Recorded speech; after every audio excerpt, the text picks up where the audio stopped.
Хороший вроде, да?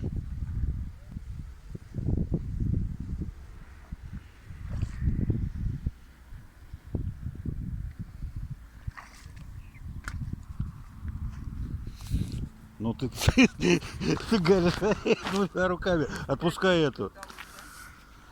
Двумя руками ловит. Молодцы. Двумя...